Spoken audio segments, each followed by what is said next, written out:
Sveiki, šiame vaizdo įraše kalbėsiu apie QR kodo generavimą.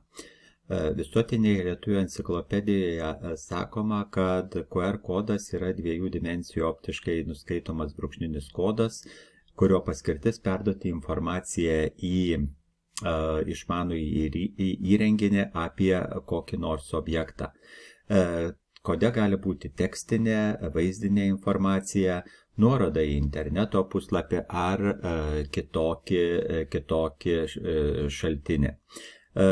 Taigi, programų internete tikrai yra daug, kurių pagalba mes galime susikurti QR kodą ir vieną iš jų aš turiu atvertęs, tai būtent yra freeqr.com pasviras LT, kadangi lietuvių kalba.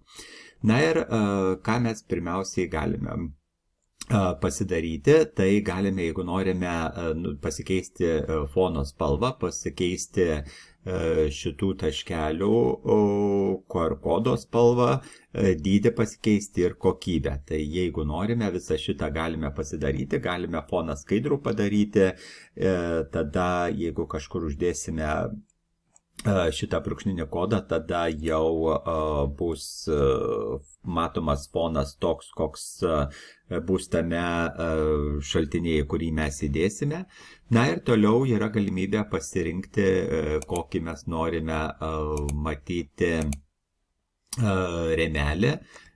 Tai vėlgi mes galime čia ir pasirinkti, kaip atrodys tas mūsų QR kodo dizainas.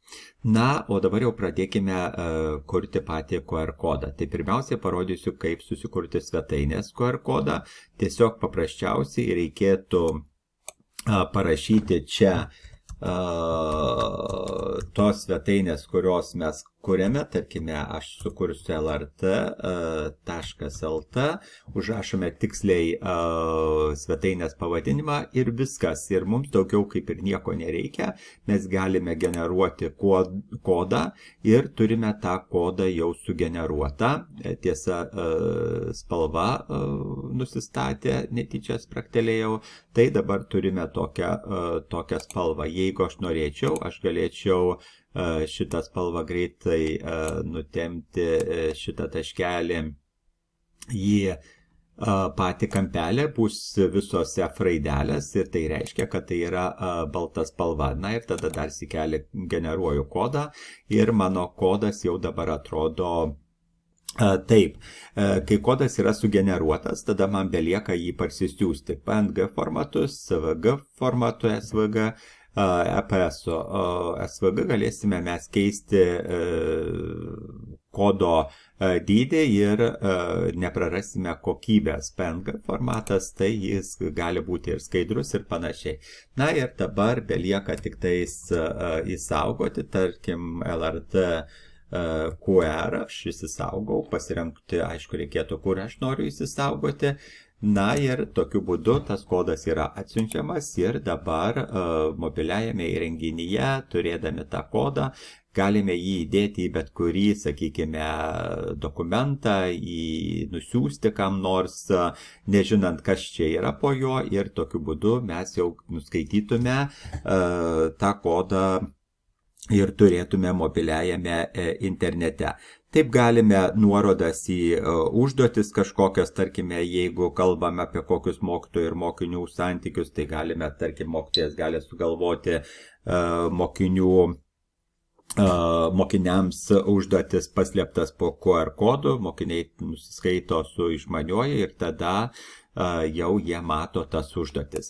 Kaip suprantate, čia ko gero jau spėjote peržiūrėti, kokių čia pasirinkimų yra, tai gali būti ir paprastas tekstas, tai jeigu aš pasirinksiu paprastą tekstą, tada parašau žinutę, kokią aš noriu paslėpti po to QR kodu ir tada galiu generuoti kodą.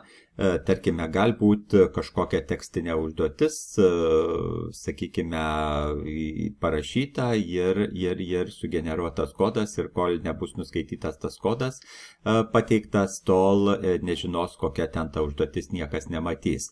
Galime pasidaryti nuorodas į įvairius socialinius tinklus, Instagramą, Facebooką, Twitterį, YouTube, LinkedIn ir taip toliau, ir taip toliau. Galime pasidaryti nuorodą į vizitinę kortelę, galime tiesiog susikurti vizitinę kortelę. Tai nurodom vardą, pavardę, telefono numerį, darbo, sakykime, šiuo atveju arba namų, ir mobilųjį telefoną, elektroninio pašto adresą, tinklalapį, jeigu turite, galbūt nurodėte, sakykime, įmonę, kurioje dirbote, pareigybės nurodote, galite adresą nurodyti, jeigu norite miestą, ir tokiu būdu galite susikurti QR kodą ir jį naudoti. Na, o tada tą sukurtą QR kodą parsisiunčiat pas save, įsisaugote. Na ir galite, tarkime, susikurti įdomesnę vizitinę kortelę. Tai pavyzdžiui, Canva, ta pati, apie kurią jau jūs su kuria jūs ko gero esate susipažinę.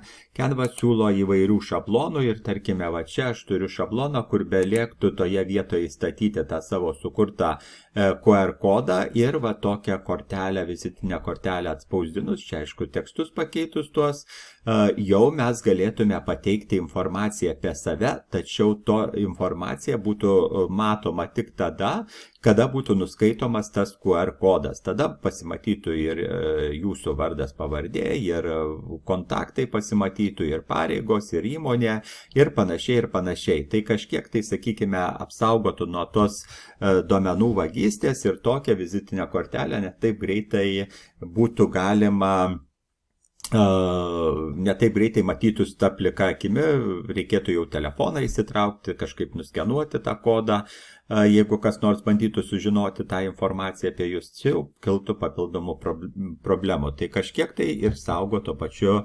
asmens duomenis, vardą, pavardę ir kitą informaciją. Tai va tam taip yra sukuriami šitie QR kodai ir taip mes juos galime panaudoti. Turite kažkokią tai, sakykime, failą galbūt, arba sukūrę galbūt nuorodą į kažkokią tai mokomąjį šaltinį ir norite, kad mokiniai atvertų savo mobiliuose įrenginiuose arba kiti paskaitos dalyviai, jūs vedate paskaitą ir norite, kad jie atvertų greitai, nerinkdami adreso kažkokį tai, sakykime, websaitą, ar norite, kad